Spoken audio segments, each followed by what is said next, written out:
Morning guys, on this video we are looking at a mock test conducted from Colwick Driving Test Centre. Now we're actually starting in the Sainsbury's just around the corner from the test centre, as a lot of the centres don't allow learners in for practice, as this can interfere with driving tests that are actually going on.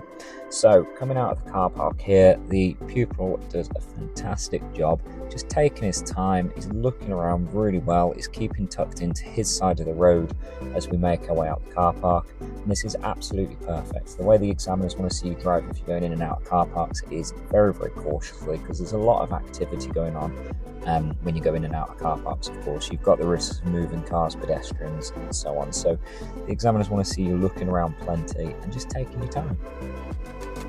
As we come around towards the exit, we are going to be going straight ahead at the roundabout, and the test centre is down to the left at the roundabout, so that's where you'd be coming out of this test route. So the pupil, again, he comes up really nicely to the roundabout and checking his mirrors, checking for a good gap. The examiners just want to see that you can enter the roundabout safely, make your way over to your exit, telling people what you're doing with the signals, using your mirrors frequently, and just keeping a good pace where you can. And this pupil does a brilliant job coming across that roundabout.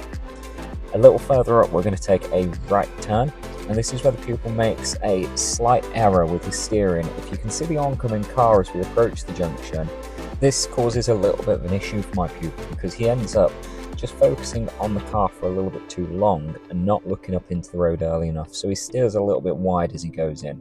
I don't think this warrants enough to be a driver fault, but that could quickly escalate into a fault, so make sure you're looking up into that new road when you take the corner to avoid any issues with the steering.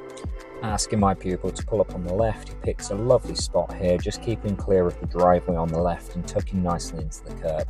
This is absolutely spot on.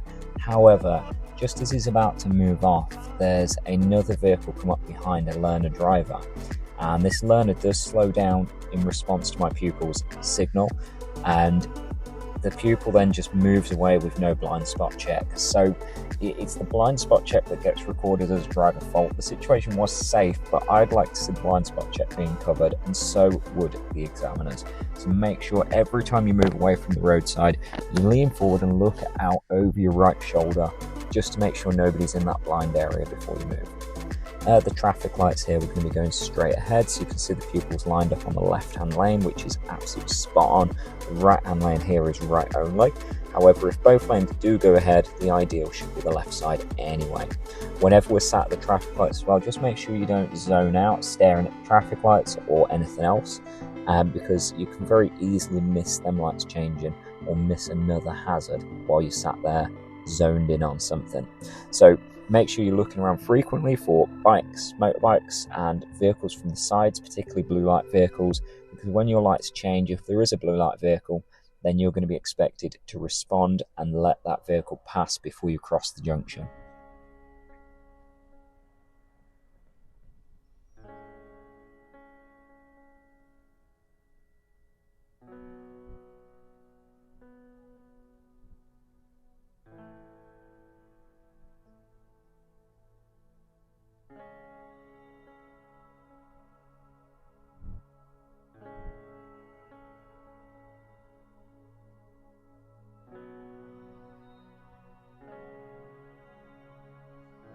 As the lights change and move away, the pupil does a really nice look around.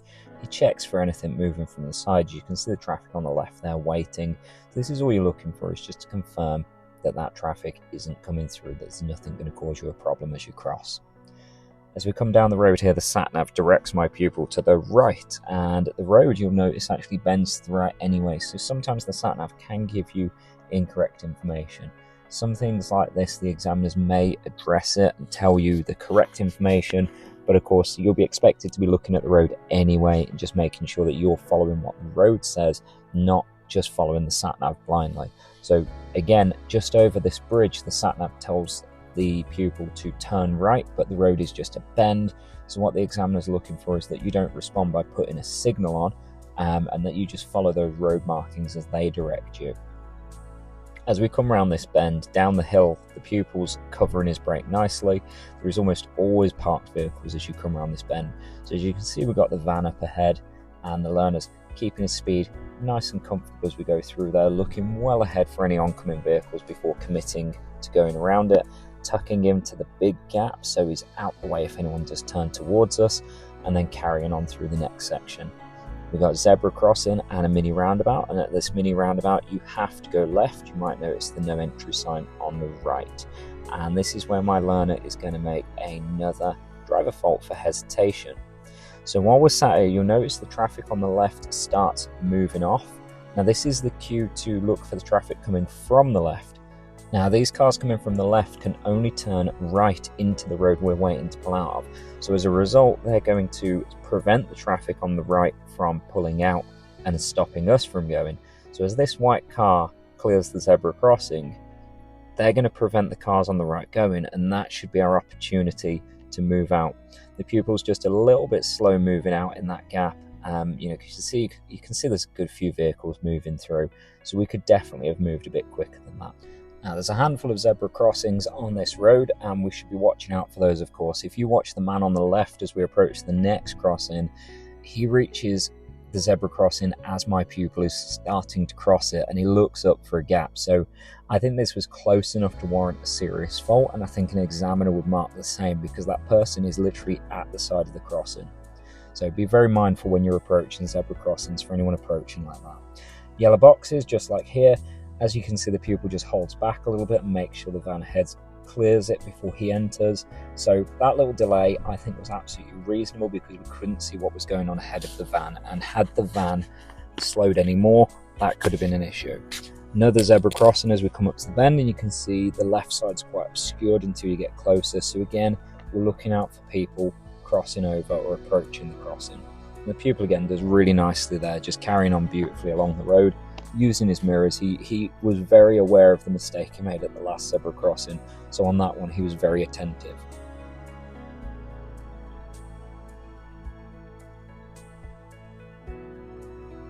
There's a few parked cars as we come down this road, and you'll notice just here the pupil is a little bit close to that first set of cars. So because it's a little bit close and we could have potentially slowed down a little bit more, I am going to record a clearance fault there. I don't think it was enough to warrant a serious fault, but it could very quickly have become that, particularly if his speed was any higher. So just be mindful when you're coming down roads like this of how much room you're leaving. The ideal is you should be passing those cars with enough room for the door to open and not be a problem to you, or for someone to be stood between the car and your car as you pass by. If you're closer than that, your speed has to come right down.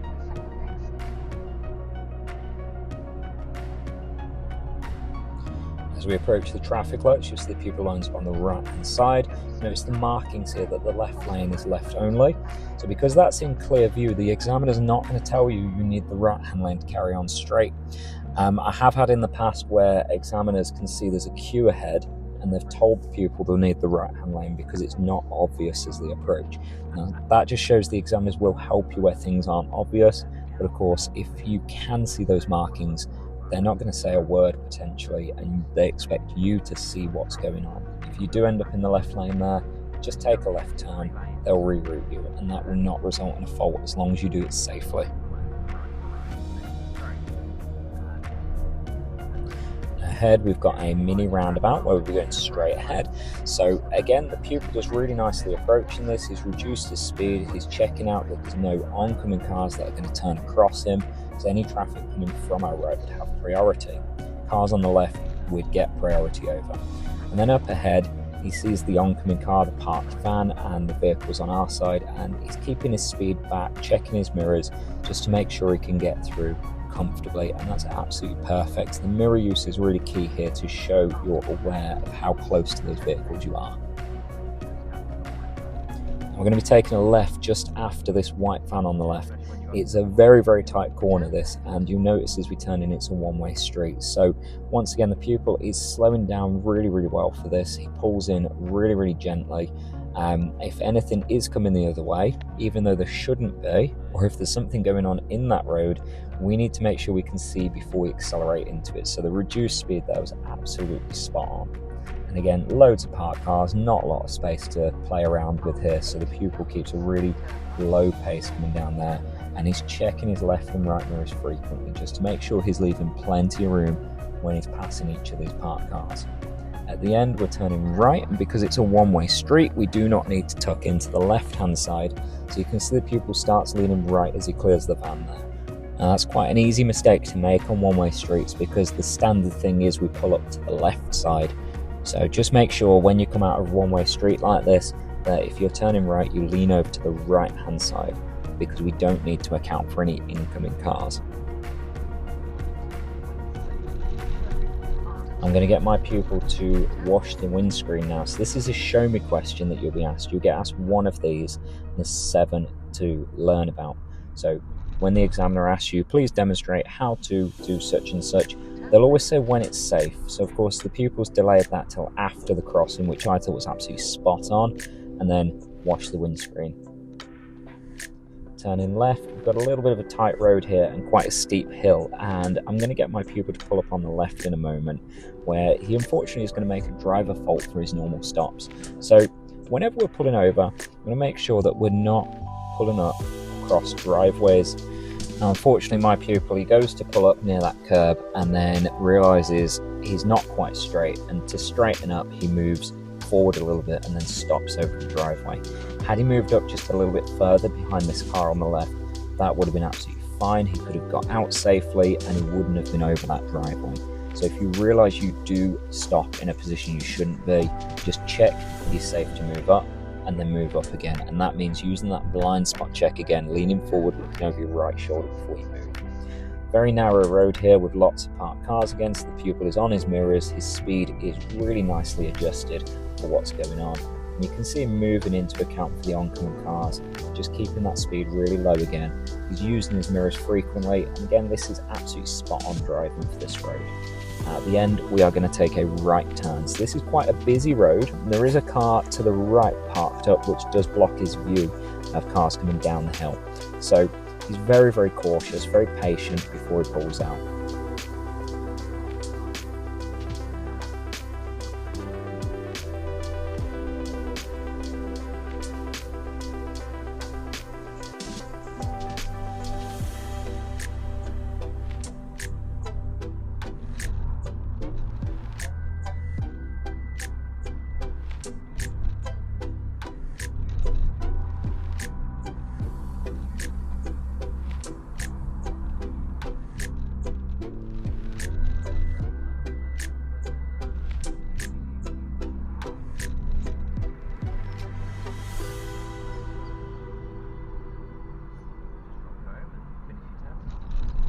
Just up ahead, we're coming into Carlton High Street. So when you're driving down high streets, we can expect an increased amount of activity, more pedestrians, more cars pulling up and moving off, or coming out of side roads and car parks. So what the examiners want to see as you go down high streets is a reduced speed and more mirror use as you're going along.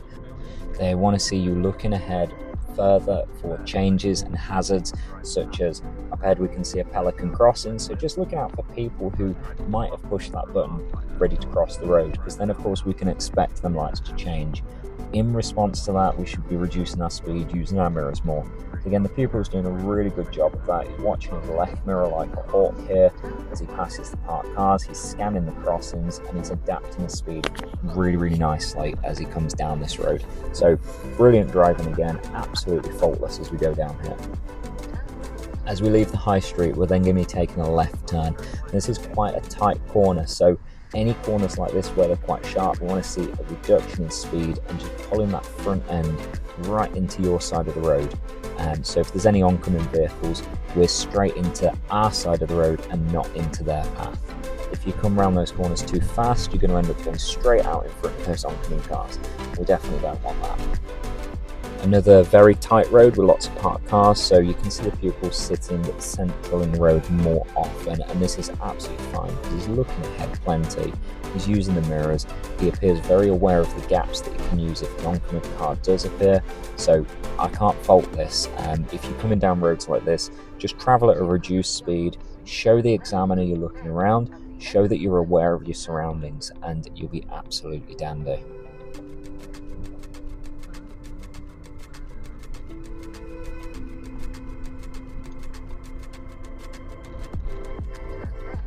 we're going to be taking this next road on the left. So again, this is a really tight road and there are parked cars up here.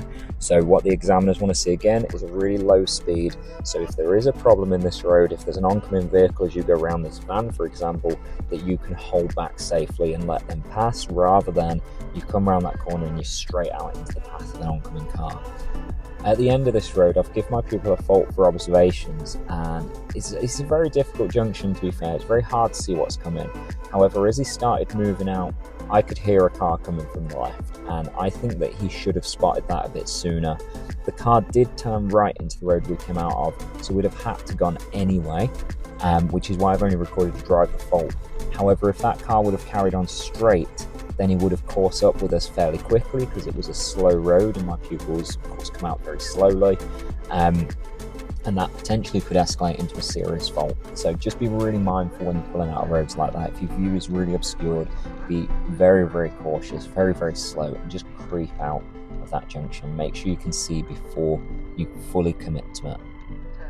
At the end of the road here, we'll be turning right, and there's a zebra crossing just on the right there. So this is very easy to get caught out by, because people get very focused on the traffic moving and finding a gap, and then they'll pull out and they don't even register the crossings there. And as you can see, there is a man walking towards the crossing now.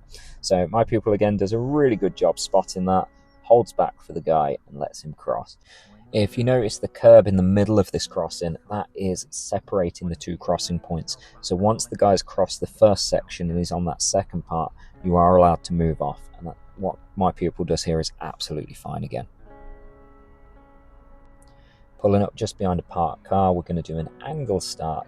Now this is where you're asked to pull up behind a vehicle about a car length away and then drive on around it. My pupil again does a really nice job of this. He's very, very aware of his positioning as he pulls over, and then when we move out again, he's very, very conscious of his blind spot. Just be mindful of oncoming cars as well if the road's narrow, because of course you're going to be straight into their path. So the examiners expect you to account for that when you're pulling out. And the roundabout will be turning right second exit. As you see, my pupil holds a really nice pace around there. There's no rush or urgency. His mirror use is absolutely spot on. As well as he comes around, he's very conscious of what's going on around him.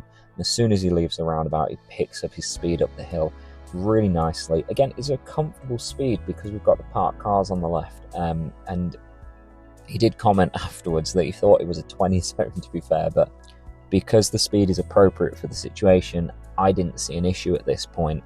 He made the comment afterwards that he thought it was a 20 zone. If your speed is appropriate, it's not going to be a problem. Just be very careful to look out for speed limits. If you mistake a speed limit and you end up driving too slow or too quick and it's not appropriate for the situation, then you are going to get faults for either lack of progress or use of speed. As we approach the traffic lights, we're going to take a left turn. So you can see the pupil lining up really nicely there. His mirror use was absolutely spot on again. Always check your mirrors before you signal and before you position the car for your turn. And then of course he's sitting back from the cycle area. We don't want to go up to that second stop line ideally. If you have to, because the lights change when you're quite close to the lights, then that's okay. Use that second stop line. But if you can use the first one, that's where you should be.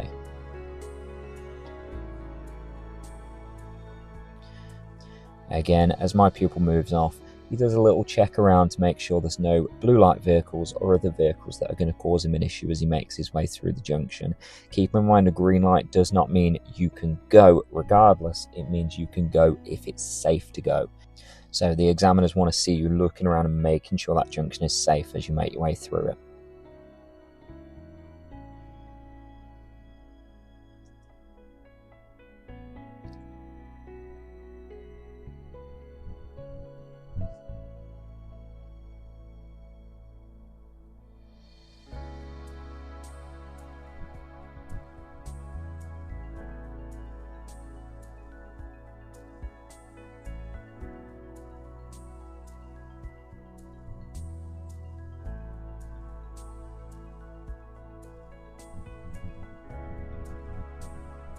Just up ahead, you'll notice we've got some arrows telling us to move out and a bus lane, which is a part-time bus lane. So we want to watch the signs as we approach these. Now, whilst there's parked cars in this one, so we can't use it at this time, if you are outside of the times displayed, and the road is clear for you to use it, the examiners will expect you to drive in that bus lane. So outside of the time stated on the sign, it is not a bus lane, it's just a normal lane.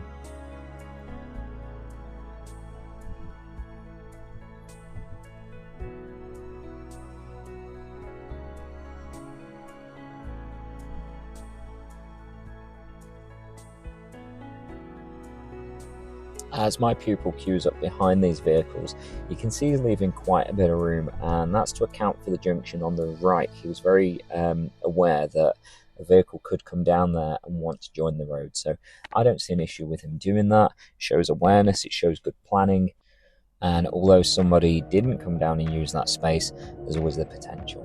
I'm going to take a right turn into Little here, so you can see the pupil moving completely into that filter box before he waits for his turn. And that's absolutely spot on. Whenever you get these filter boxes, you want to get all four wheels of the car into it so you can let traffic on the left pass safely. Coming into the car park on the left here, you'll see my learner again. He's very, very slow as he moves around the car park, and this is absolutely spot on.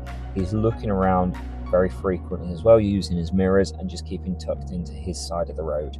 Notice the trolley just by the third car on the left here.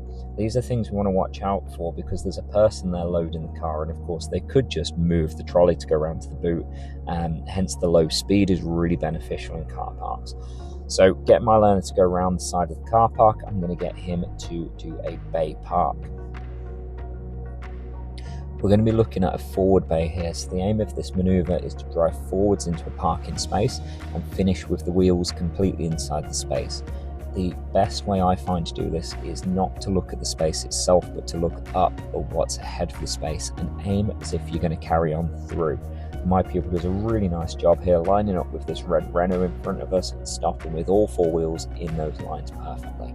When you reverse back out of the space, the examiners want to see lots of shoulder checks, lots of observations, and a very, very slow speed. So again, it's just making sure that as you move around, you are safe and you are aware of what's going on around.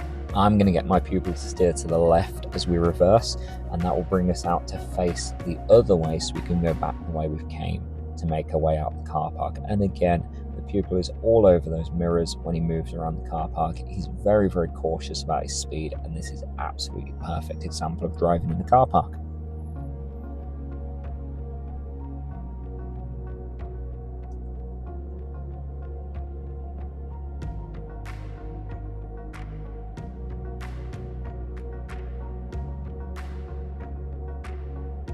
As we come up towards the exit, you'll notice that there's kind of a crossroad of roads through the car park, and we should treat these as if nobody has priority. The learner on the left unfortunately comes up very, very fast, and as a result has to brake quite hard. My learner was quite slow, so I've allowed them to carry on because the other car reacted before my pupil needed to. So just be very mindful when you're coming across junctions like that, that despite the lack of markings, you're prepared to give way to the other vehicles. So no fault for my pupil because his pace was low enough to deal with that safely, in my opinion. At the end, we're going to be turning right. This can be quite a busy road to get out of, so again, just got to be patient, just got to keep looking around for gaps.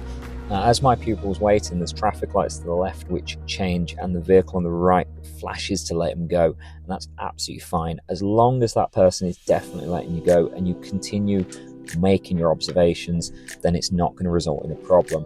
If you just react to that invite and go, then that can cause problems because you're not observing effectively before you cross. So don't take it for granted that someone lets you go. Make sure you do your checks and that you're completely safe as you continue out. Back onto the main road here, we've got our bus lane on the left, which is time restricted, and we are allowed to use it at this time. So as we progress, you'll see my learner move into the lane before it ends, and that's absolutely fine. So make sure you're looking out for those blue signs when you're driving along and obeying what they tell you. As we approach the traffic lights here, we're going to be turning left. Markings are really faded here, but there is a bike box, so be very mindful of that. Due to how faded those markings were, I didn't think it was fair to mark my pupil as a driver fault here for moving into that cycle box. But of course, if you do notice it's there, don't go into it. Like I said earlier, those cycle boxes are not for you to use unless you have to. So we should be stopping at the first stop line. Like I say, that was very, very faded, so I'm not going to mark a fault for it.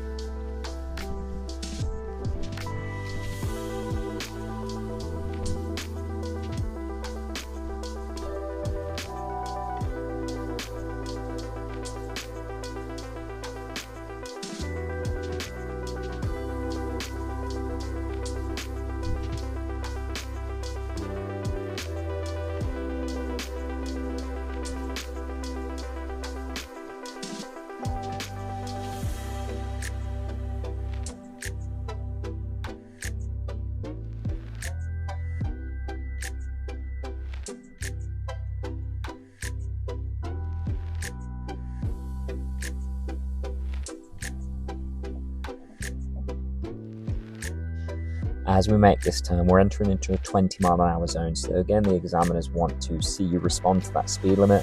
We're then going to follow around to the right, and you'll see the signs there saying this little section is one way. We've then got a 30 sign and a zebra crossing where the left hand side is really obscured by that wall. And as you see, my pupil comes around at a really low speed, which is absolutely spot on, allowing him time to react if anyone does come from the left. To come out, we've got 2 lanes, but of course the left hand lane is occupied by cars. As soon as we clear them, you'll notice my pupil moves straight back into the first lane, and that's absolutely spot on.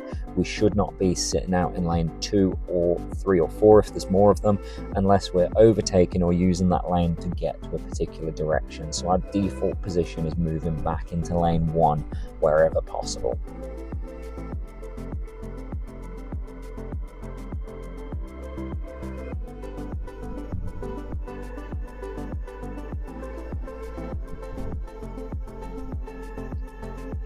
Just up ahead, we're going to be following that sign towards Sneinton, turning left. That's at the second traffic light. You'll notice we're entering a 40-mile-an-hour zone before the turn. However, that is going to change again, and you're going to notice that when my learner stops at the lights. If you look to the left, you'll see the 20-mile-an-hour sign. Now that of course means that as soon as we make the turn, we are in a 20-mile-an-hour zone. And we should be obeying that. We shouldn't be speeding, we shouldn't be going over those limits, because they're normally there for a reason. Unfortunately for my learner, he does pick up his speed a little bit more. Because it's not too substantial and it's quite brief, I'm not going to put a serious fault. However, if we continued to accelerate or continued at 25 miles an hour for longer than he did, that would very quickly become a serious fault. And of course, if it's left too long, an examiner will intervene and say to you, you need to slow down. They'll tell you the speed limit applies. So in this situation, because he corrected it nice and quickly, I'm only going to give driver fault. Coming down this road, we're going to go straight ahead at the traffic lights, which is a slight right as we go forward. And you'll notice the markings there. We want to be in that left-hand lane. So again, the pupil checks his mirrors and shuffles into position before lining up at the traffic light. Now remember I said a green light means go if safe, not go. And as you can see here, these pedestrians, when the light changes for our favour, the pupil does a really nice job and just holds back, lets them out of the way. So again, keep in mind that green light doesn't mean you can just go, it means you can go if it's clear to go. As we continue down the road, you'll notice a lot of parked cars and of course these central refuges. So this causes a lot of moving in and out, and my pupil is on his mirrors constantly through this section, and that's absolutely spot on. His speed's kept down, which is really good. This is exactly what we want to be seeing. We don't want to be rushing down this road, swerving in and out, going faster than it's safe. We want to keep it calm and controlled and relaxed.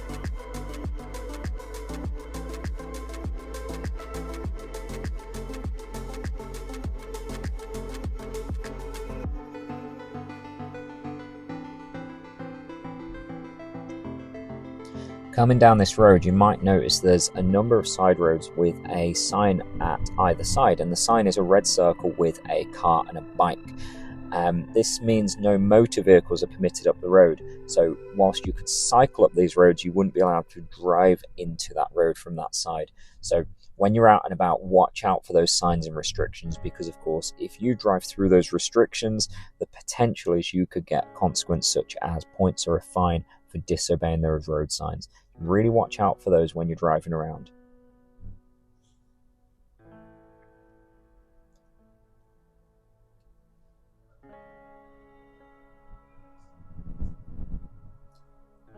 Up ahead, we're just coming into a 30 zone now, and we've got a railway crossing and then a few bends. So even though it's a 30 sign, you'll see my learner doesn't pick it up completely to 30. He holds back again as he comes across the crossing and over the bends.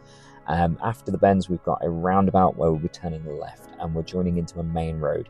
Unfortunately, this is where my pupil is going to make a serious mistake, and I'm going to let you watch this and see if you can pick out what that mistake was. He also makes a driver fault as well just after taking the turn, which again I'm going to talk you through afterwards, but I want you to see if you can see what was wrong with what he did here.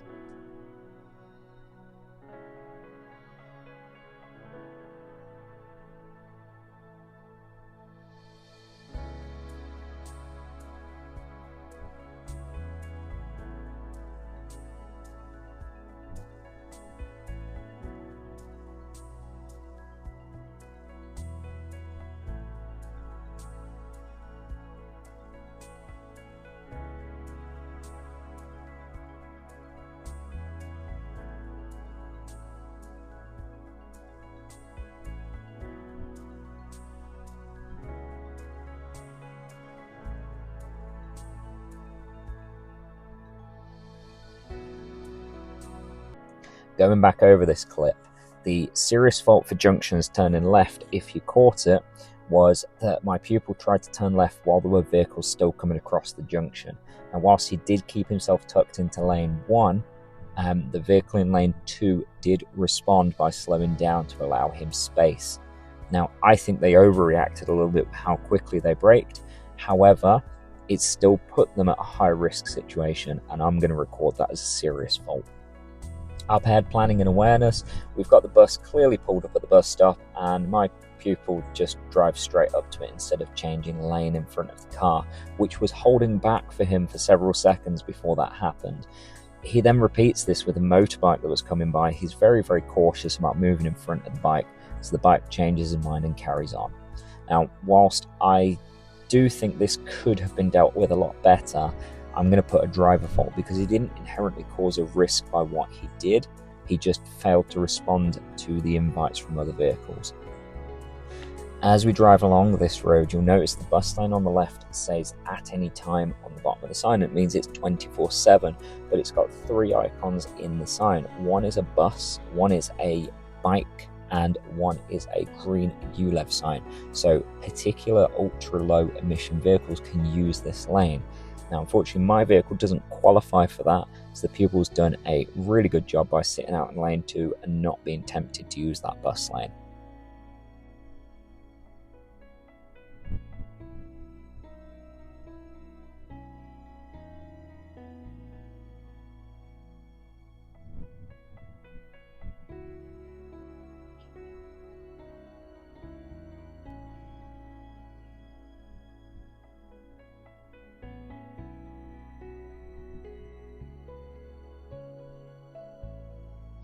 Now, some people miss this, but there is a change to 30 mile an hour just coming up.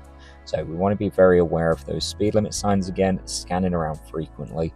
When you're driving in a straight line for a significant amount of time with nothing really happening, it's very easy to zone out and miss that kind of information. So keep your eyes moving for those speed signs.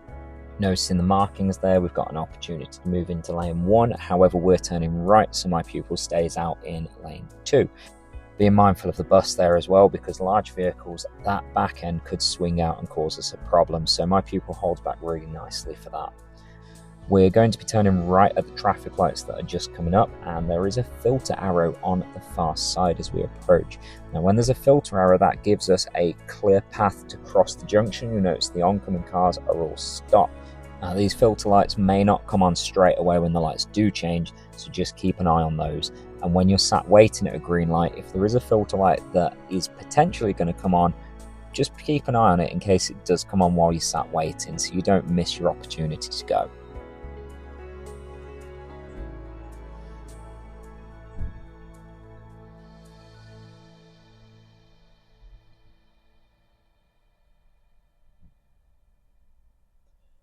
Again, coming around vehicles like this, pupil is covering his mirrors really nicely before moving out and before moving in, and that's absolutely spot on, and there's plenty of time for him to get around those vehicles and move back safely without causing any issue to any oncoming cars.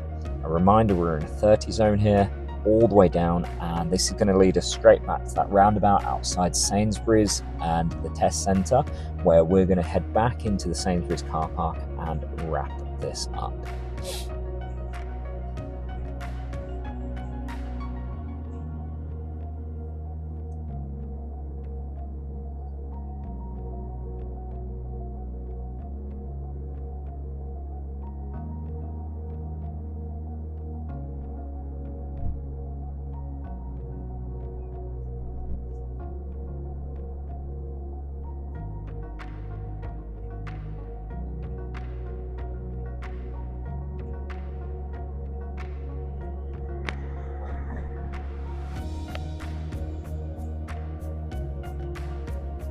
As we come to the end of this video, thank you for watching first of all, and if you found it useful and helpful, then please do like, share and subscribe, and I'll try and get some more of these videos completed as time goes on. Thank you and God bless.